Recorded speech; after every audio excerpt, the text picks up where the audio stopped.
ನೀ ಅನ್ಯರಿಗೆ ಅಂಗಾಗದ ಮುನ್ನ, ನಿಮ್ಮ ಯೌವನ ಮುಪ್ಪಾಗದ ಮುನ್ನ, ನಿಮ್ಮ ಸಿರಿ ಸಂಪತ್ತು ಕುಂದಾಗದ ಮುನ್ನ, ಕಾಲ ಮೇಲೆ ಕೈಯನ್ನೂರಿ ಕೋಲು ಹಿಡಿಯುವ ಮುನ್ನ, ನಿನ್ನ ಮೃತ್ಯು ಮುಟ್ಟದ ಮುನ್ನ ಒಮ್ಮೆಯಾದರೂ ಪೂಜಿಸಬಲ್ಲಯ್ಯ ನನ್ನ ವರಗುರು ವೀರಭದ್ರೇಶ್ವರನನ್ನ. ಇಂತಪ್ಪ ಭರತನಾಡಿನ ಇತಿಹಾಸದೊಳಗೆ ಅನೇಕ ಶರಣ ಹೃದಯಿಸಿದ ಭುವನ ಬ್ರಹ್ಮಾಂಡಕ್ಕೆ ಯಾವಯ್ಯ ಗಂಡುಗಲಿ ವೀರಭದ್ರೇಶ್ವರನು ಅವತರಿಸಿ ಬರುತ್ತಿದ್ದಾನೆ.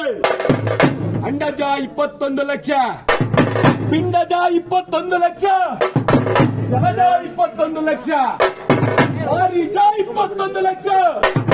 ಇಂತಿ ಲಕ್ಷದ ಮೇಲೆ 86,000 ಕೋಟಿ ಜೀವರಾಶಿಗಳಲ್ಲಿ ಈ ಮಾನವನ ದೇಹವಿಡಿ ಸಹಸ್ರ ವೇಳೆಯಲ್ಲಿ ಪುಟಿದು ಬಂದು ನಾನೆಂಬ ಅಹಂಕಾರದಿಂದ ಬಂಧನಕ್ಕೊಳಗಾಗದೆ ಅನೇಕ ರಾಜವಂಶಸ್ಥರು ಆಳಿ ಅಳಿದರು. ಅಂತಹವರಲ್ಲೇ ಸತ್ಯದಲ್ಲಿ ಸತ್ಯಕ್ಕಾಗಿ ಹರಿಶ್ಚಂದ್ರ, ಧರ್ಮದಲ್ಲಿ ಧರ್ಮಕ್ಕಾಗಿ ಧರ್ಮರಾಯ, ತ್ಯಾಗದಲ್ಲಿ ಕರ್ಣ, ಭೋಗದಲ್ಲಿ ದೇವೇಂದ್ರ, ರೂಪಿನಲ್ಲಿ ಮನ್ಮಥ, ಹೀಗೆ ರಾಜ್ಯವನ್ನಾಳಿದ ಅರಸರುಗಳಲ್ಲೇ ಯಾವಯ್ಯ ಕಲಹಪ್ರಿಯರೆಂದೆನಿಸಿದಂತಹ ನಾರದೇಶ್ವರರು, ಯಾವಯ್ಯ ಕಲಹಪ್ರಿಯರೆಂದೆನಿಸಿದಂತಹ ನಾರದೇಶ್ವರರು. ಕಲಹ ಎಂದರೆ ಅವರಿವರಿಗೆ ತಂದಿಡುವನೆಂದರ್ಥವಲ್ಲ. ಕಾ ಎಂದರೆ ಕಮಲದಲ್ಲಿ ಉದಯಿಸಿದ ಬ್ರಹ್ಮದೇವ, ನಾ ಎಂದರೆ ಲಕ್ಷ್ಮೀನಾರಾಯಣ, ನಾ ಎಂದರೆ ಹರನಿಗೂ ಹರಿಗೂ ಪ್ರಿಯವಾದಂತಹ ಯಾವಯ್ಯ ಕಲಹಪ್ರಿಯರಾದ ನಾರದೇಶ್ವರರು. ಇಡೀ ಭೂಲೋಕವನ್ನೆಲ್ಲ ಪ್ರದಕ್ಷಿಣೆಯನ್ನ ಮಾಡಿಕೊಂಡು ಅಂದೊಮ್ಮೆ ಕೈಲಾಸದ ಪರ್ವತದ ಕಡೆಗೆ ಪ್ರಯಾಣವನ್ನು ಬೆಳೆಸಿದ್ದಾರೆ. ಕೈಲಾಸದ ಪರ್ವತದ ಕಡೆಗೆ ಬರುತ್ತಿರಬೇಕಾದರೆ ಯಾವಯ್ಯ ಬಲಭಾಗದಲ್ಲೇ ಜಗದಾದಿ ಜಗದೊಡೆಯನಾದ ಜಗದೀಶ್ವರನನ್ನ ಕಂಡರಂತೆ, ಮಧ್ಯಭಾಗದಲ್ಲಿ ಶ್ರೀಮನ್ನಾರಾಯಣನನ್ನ ಕಂಡರಂತೆ, ಭಾಗಕ್ಕೆ ಕಂಡರಂತೆ ಪಿತನಾದ ಬ್ರಹ್ಮದೇವನನ್ನ.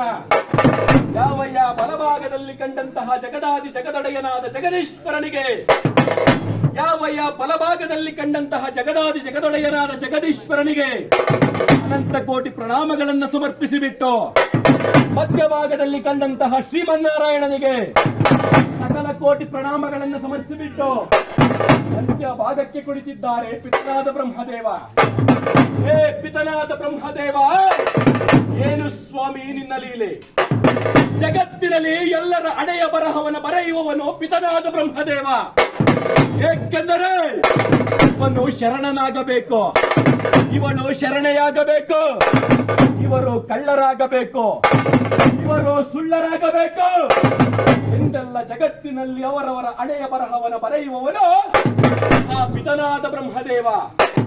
ಏ ಪಿತನಾದ ಬ್ರಹ್ಮದೇವ, ನೀನು ಬರೆದಂತಕ ಹಣೆಯ ಬರಹವನ್ನ ಮೀರಿ ನಡೆದ ಶರಣನಿಲ್ಲ ಎಂತೆಂಬುದಾಗಿ ನುಡಿದು ಬಿಟ್ಟು ಯಾವಯ್ಯ ಬ್ರಹ್ಮದೇವನ ಪಾದಾರವಿಂದಗಳಿಗೆ ಭಕ್ತಿಯ ಪ್ರಣಾಮಗಳನ್ನು ಸಮರ್ಪಿಸಿಬಿಟ್ಟು ಯಾವಯ್ಯ ನಾರದೇಶ್ವರರು ಭೂಲೋಕದತ್ತೆಡೆಗೆ ಪ್ರಯಾಣವನ್ನು ಬೆಳೆಸಿದ್ದಾರೆ.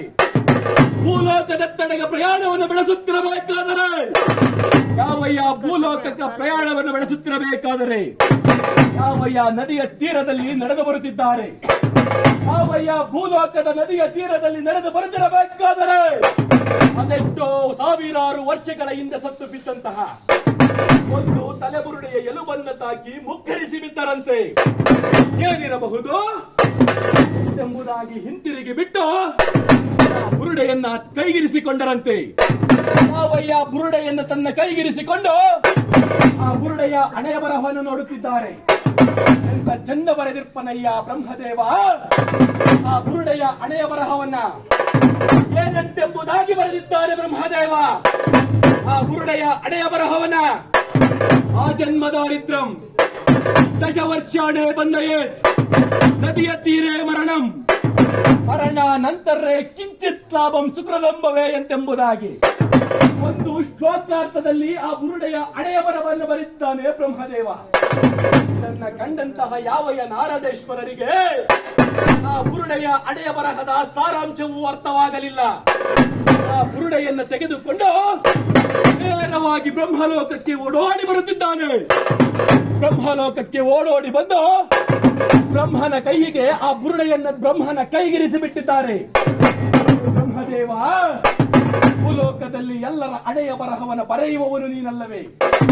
ನೀನು ಬರೆದಂತಹ ಹಣೆಯ ಬರಹವನ ಮೀರಿ ನಡೆದ ಶರಣನಿಲ್ಲ. ಆದರೆ ಈ ಬುರುಡೆಯ ಹಣೆಯ ಬರಹವನ ಇಂತೇಕೆ ಬರೆದ ಬ್ರಹ್ಮದೇವ? ಹೇ ನಾರದೇಶ್ವರ, ಆ ಬುರುಡೆಯ ಹಣೆಯ ಬರಹದ ಸಾರಾಂಶವು ಅರ್ಥವಾಗಲಿಲ್ಲವೇ? ಹಾಗಾದರೆ ಕೇಳು, ಈ ಬುರುಡೆಯ ಹಣೆಯ ಬರಹವನ್ನ ಬಿತ್ತರಿಸುತ್ತೇನೆ ಎಂತೆಂಬುದಾಗಿ ಏನಂತೆಂಬುದಾಗಿ ಬರೆದಿದ್ದಾನೆ. ಆ ಬುರುಡೆಯ ಹಣೆಯ ಬರಹವನ ಆ ಜನ್ಮದಾರಿದ್ರು ಎಂದರೆ ಹುಟ್ಟಿನಿಂದಲೇ ದರಿದ್ರದವನಾಗಿ ಹೊಟ್ಟೆ, ನದಿಯ ತೀರೇ ಮರಣಂ, ದಶವರ್ಷಾಣೆ ಬಂದಯೇ ಎಂದರೆ 10 ವರ್ಷಗಳ ಕಾಲ ಕಠಿಣ ಸರವಾಸವನ್ನು ಅನುಭವಿಸೆ, ನದಿಯ ತೀರೇ ಮರಣಂ ಎಂದರೆ ಒಂದು ನದಿಯ ತೀರದಲ್ಲಿ ಸತ್ತು ಬಿದ್ದಿದ್ದಾನೆ. ಬ್ರಹ್ಮದೇವ, ಇಲ್ಲಿಯವರೆಗೆ ಬರೆದಿರುವಂತಹ ಹಣೆಯ ಬರಹದ ಸಾರಾಂಶ ನನಗೆ ಅರ್ಥವಾಗಿದೆ. ಆದರೆ ಇನ್ನು ಮುಂದಿನ ಸಾಲು ಮರಣ ನಂತರ ಕಿಂಚಿತ್ ಲಾಭಂ ಸುಕೃತಂಬವೇ ಎಂತೆಂಬುದಾಗಿ ಬರೆದಿರುವೆಯಲ್ಲ. ಸತ್ತ ಮೇಲೆ ಆ ಬುರುಡೆಗೆ ಹೇಗೆ ಪುಣ್ಯವು ಲಭಿಸುತ್ತದೆ ಬ್ರಹ್ಮದೇವ? ಏ ನಾರದೇಶ್ವರ, ನೀವು ದೈವಲೋಕ ಏ ನಾರದೇಶ್ವರ, ನೀವು ದೇವಮಾನ ಸುಪುತ್ರರಲ್ಲವೇ? ನಿಮ್ಮ ಪಾದ ಸ್ಪರ್ಶದಿಂದ ಆ ಬುರುಡೆಗೆ ಸ್ವಲ್ಪವಾದರೂ ಪುಣ್ಯವು ಲಭಿಸಲಿಲ್ಲವೇ? ಏ ನಾರದೇಶ್ವರ, ನಾನೇ ಬರೆದಂತಹ ಹಣೆಯ ಬರಹದ ಬುರುಡೆಯನ್ನು ತೆಗೆದುಕೊಂಡು ನನ್ನ ಕೈಗಿರಿಸಿದ ಕಾರಣ ಇದು ಆ ಬುರುಡೆಯ ಆಜನ್ಮದ ಸುಕೃತ ಫಲವಲ್ಲವೇ ನಾರದೇಶ್ವರ? ಈ ಮಾತನ್ನ ಕೇಳಿದಂತಹ ಯಾವಯ್ಯ ನಾರದೇಶ್ವರ?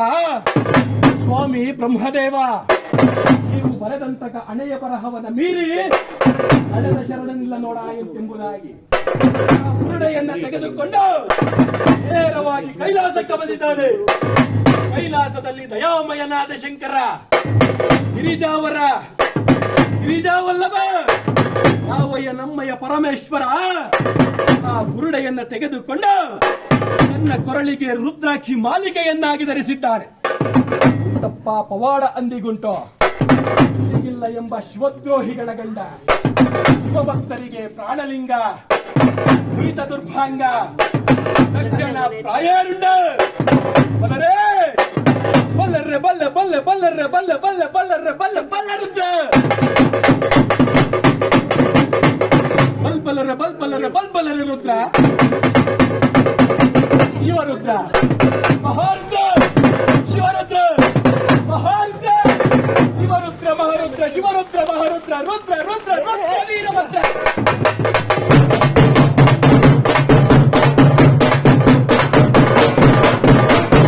ಎಂತ ನಿಮ್ಮ ಕೂಗಿಗೆ ಯಾವಯ್ಯ ನಮ್ಮಯ್ಯ ವರಗುರು ವೀರಭದ್ರ ಮಡಿವಾಳ ವಾಸುವ ಮುಡಿದಗಲ ಮಡಿಗೆಯ ಮೇಲೆ